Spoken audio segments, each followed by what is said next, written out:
in this video, we'll be looking at about some tools. Okay, we don't really go over about using specific tool, but general overview about what the tools allows us to do. In the labs and the assignment, you will be using some tools anyway. Okay, so things like the firewall, which belongs to the prevention, is trying to mitigate some incoming attacks, and also IDS, which is to detect attacks and try to come up with some actions to prevent those attacks from happening, whether it be ongoing or what has happened. Okay, so what we're going to do is start with the firewall. So firewall, hopefully you're familiar with the term, is to prevent people from coming into your network.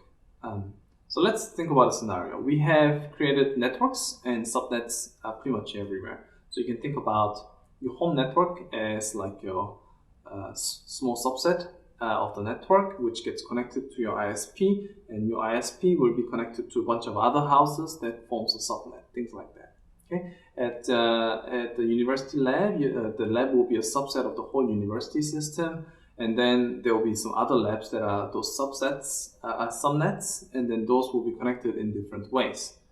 Okay, so we need to ensure that bad things don't come into our networks and cause havoc, things like injecting the worms or viruses and so forth. So the firewalls forms the first barrier for protecting our local area networks from attacks. Okay, it sits between the premises networks and the internet. So basically, right at the borderline of your network infrastructure, the firewall is placed there. Okay, and typically this is kind of like a single point of entry through the internet, depending on the way you configure it. However, this is a typical scenario for most subnets, most networks that you can find. Okay, so all traffic from outside to inside passes through the firewall. So they will all be inspected by the firewalls. Unauthorized traffic will be filtered by the firewall based on the rules or the matching behaviors and so forth, right? So what are the things that examined by a firewall? Well, firstly, the IP address will be checked. Make sure that it looks legitimate coming in from wherever it's supposed to be coming from. Because if you think about the internet, it's partitioned into different locations, and those are connected through hubs, switches, and routers. Okay, and those hub switches and routers will handle certain ranges of addresses. So, for example, this subnet is handled by 1.1.x. Then, if some packets coming from there, and if I say it's 2.2.2.x, something like that, then obviously it's likely be spoofed, right? So things like that can be checked. It will also inspect, where feasible, the protocol headers, the payload, as well as the port number, to make sure that those are going to the right destinations and where it was expecting it to. Track of client-server sessions. It can also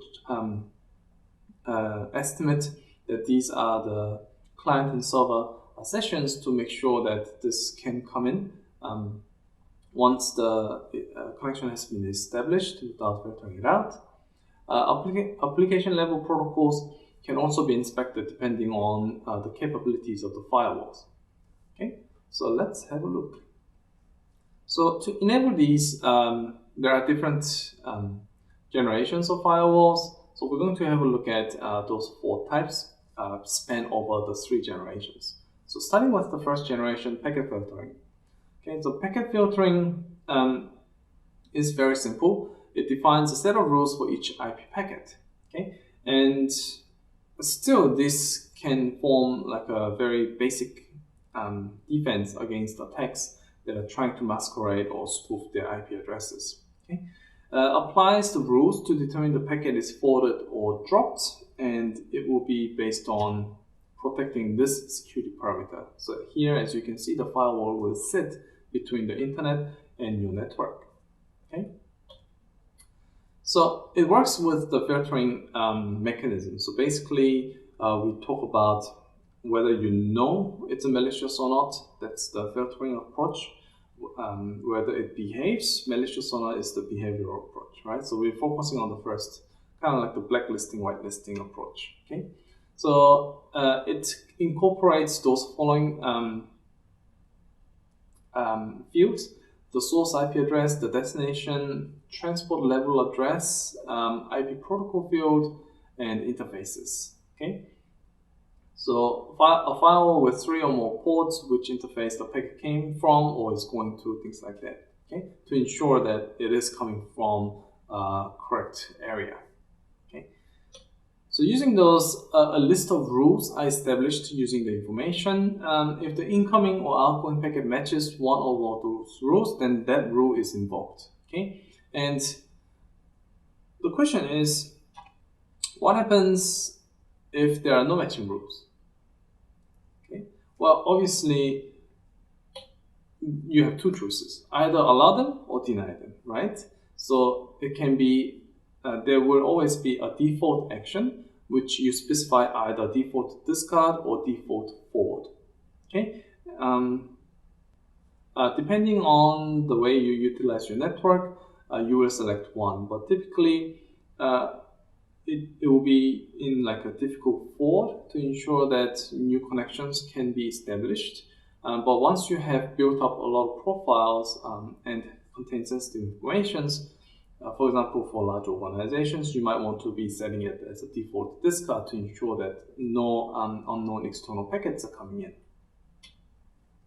So here's what the rules based on those information may look like.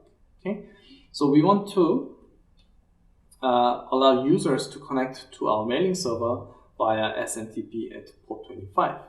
Okay, so what we can do is we have the default block discard as the first one, but we also have an action that our host to port 25 from wherever this is allowed. Okay, so this allows us to receive packets coming into our mailing server at port 25. Okay, however, we don't want users coming from bad SMTP. So how can we add that rule into the table? Well, this bad SMTP is about specifying the host. Okay, so this host can be an IP address, or in this instance, we want to use the name, which can be converted by the domain name service. Okay, so what we're going to do is add another rule. So we will allow packets coming in to port 25. However, there's going to be a block action where the incoming host matches bad SMTP. Okay, and we can add the comment, we don't trust this host. Okay, so next we want to connect to their mailing server via SMTP. So we can add another specific rule to allow that, such as allow an action from whatever ports and addresses within our network going out to port 25. So typically port 25 specifies the SMTP server, so we will allow that. So this way we will allow both ways of SMTP connections in and out of the network, but filtering out the ones that are coming from the bad SMTP. And all the other communication connections will be blocked by default. Okay. So using that information, what could be a potential problem with this particular rule?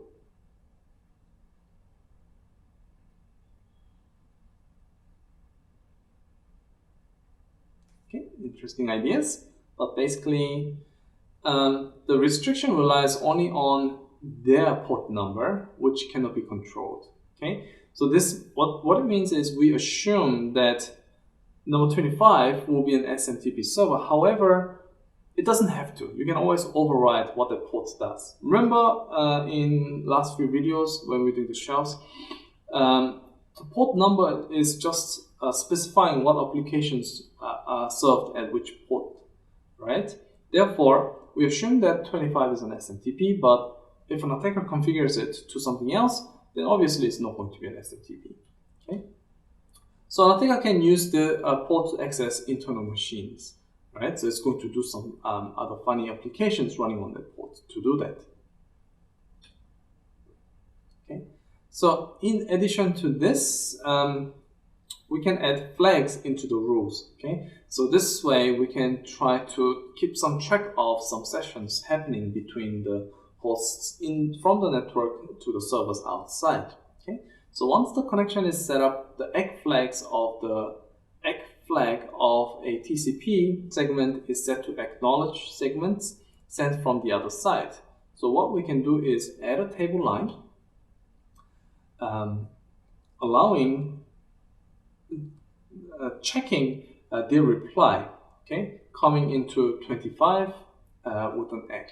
Okay, so this way we can allow this. The egg signifies that the packet is part of an ongoing conversation. Okay?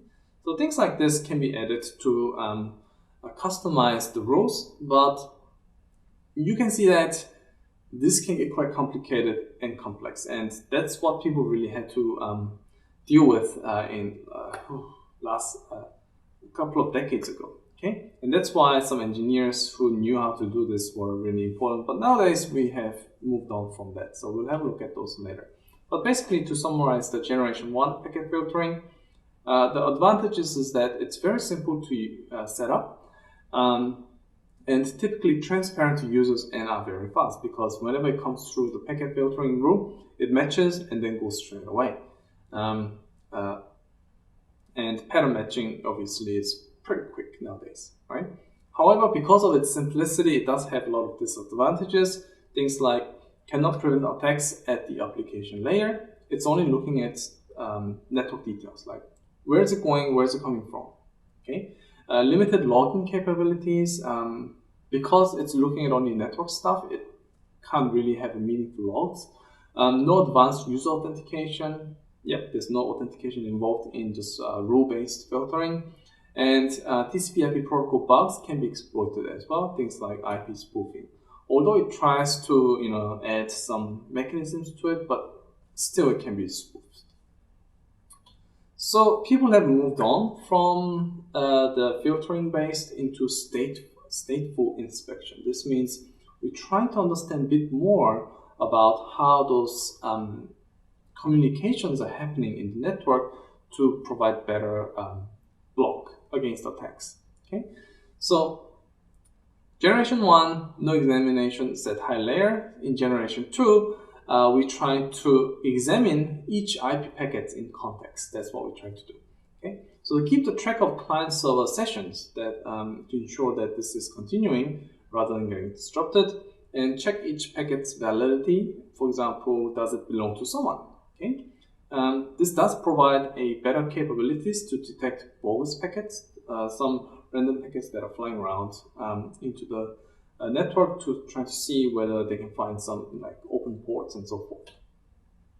Okay, so in stateful inspection, in addition to our basic setup, what we need is information about what statefulness is. Okay, so the firewall will be also attached to this stateful info database, and this database will keep track of the states of the network connections.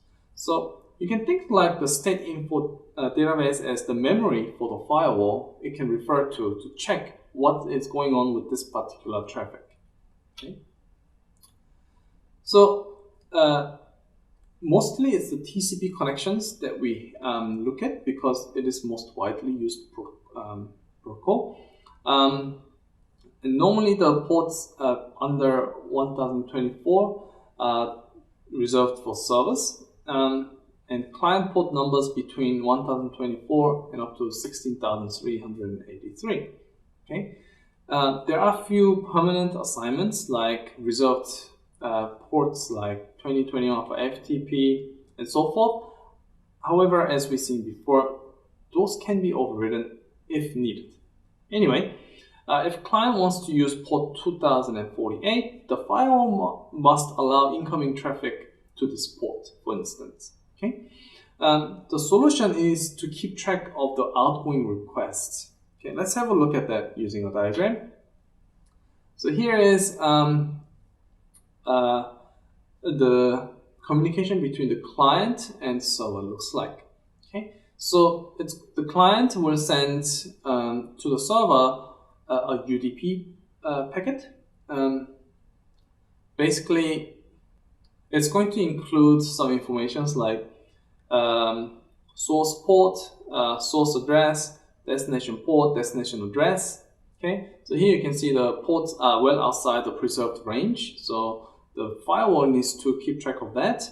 And the server is going to send that over. So what the firewall will do is remember the information that are being sent over from the client, so it knows that when it gets a reply from those information that are matching, then it knows that it should be allowed in. Okay, if there are some other packets that does not match those descriptions, then it's going to be discarded, for example. So here, the original packet sent from the client is destination port 1525. So it knows that the source port 1525 from that address can be accepted because this was initiated by the host. However, here the destination port 2049 is different to source port 3264, and that's going to be discarded. Okay. So the firewall keeps track of currently established connections, and this will be useful for making sure that external packets, when they come in, we can filter out when necessary. Okay. So options to keep track of the TCP sequence numbers is to prevent attacks that depend on the sequence number. Okay. Do you remember what the attack was? Yeah. Session hijacking, right? So you guess the sequence number and then you hijack the session. Okay. So this way, it will try to block out places that are trying to guess the sequence number fairly quickly. Okay. And some may also inspect application data for well-known protocols as well, things like FTP. Okay. So all in all, generation 2 is much better at handling some filtering rules, but we are still creating a complex rule set that needs to match. And this can be quite tedious and cumbersome to do so. Okay. So we have some other ways of handling this. Generation 3 is about understanding what the application is. So one of the Generation 3 approach is the application proxy, where we have the firewall serve as the person in between the server and the client. So the application proxy is the application level gateway, relays the application level traffic between the server and client. Okay. Anyway, so this is the architecture of the application proxy at Generation 3.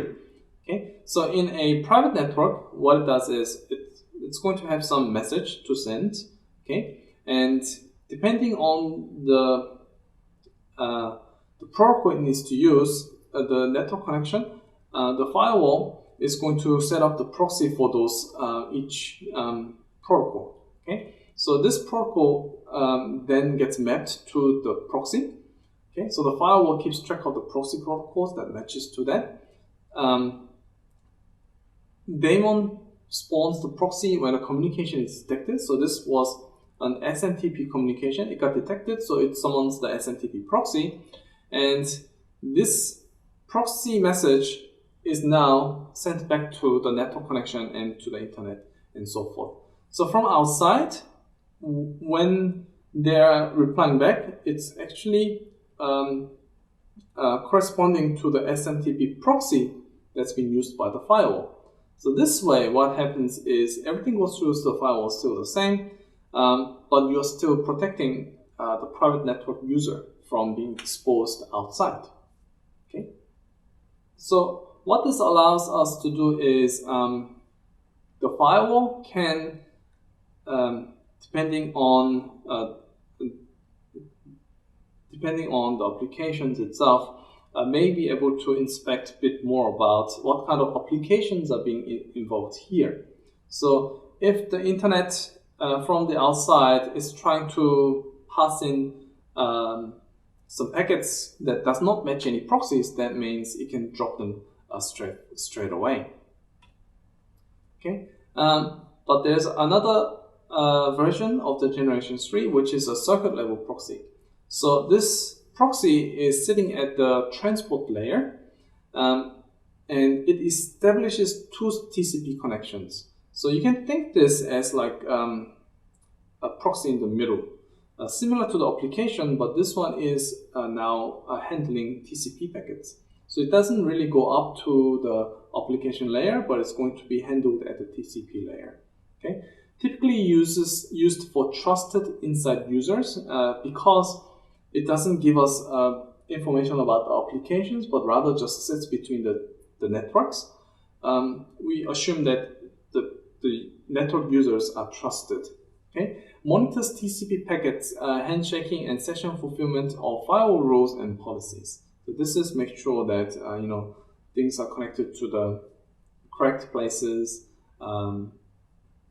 making sure the handshakes goes and the sessions are legitimate, and so forth. Okay, so once the connection is established, then if it's part of the stream, it doesn't get filtered, even though it may contain some malicious packets. For instance, you connect to a malicious server, then from a TCP connection perspective, this proxy doesn't really know, right? So relays the TCP segments without examining the content. However, it is trying to enforce a security function that determines which connection will be allowed. Okay. So this one, you can think it as more lightweight compared to the application layer proxy, because it does require proxies to be set up for all the application you're trying to use. Whereas here, you're just relaying the TCP handshakes. So just acting as a network layer middleman. So both of them comes with pros and cons. So for instance, the application level considers commands in the application protocols and so forth. However, it has much higher overhead in addition to setting that up. Whereas the circuit level, it is lighter to implement, but does not consider application protocols. Okay. And then other things will include things like multi-level firewalls as well. Okay. So in summary of the firewalls, the goods are that all communication has to go through a single point, which is good. So that means you can only focus on that area to monitor. It also provides a platform for various internet functions not security related as well. However, the bad is that there are ways for attackers to bypass the firewall in different attack methods. Cannot protect from the internal threats. As you see, in many cases, the attackers that are sit inside don't have to go through the firewall, and if it's trying to connect outside through like a Trojan, for instance, it's not going to be regarded as malicious as well. Okay, so there are some pros and cons, and therefore we cannot only rely on the firewall to provide us the detection. So we need to have some additional mechanisms to prevent this from happening, which I will cover in the next video with the IDS. Bye.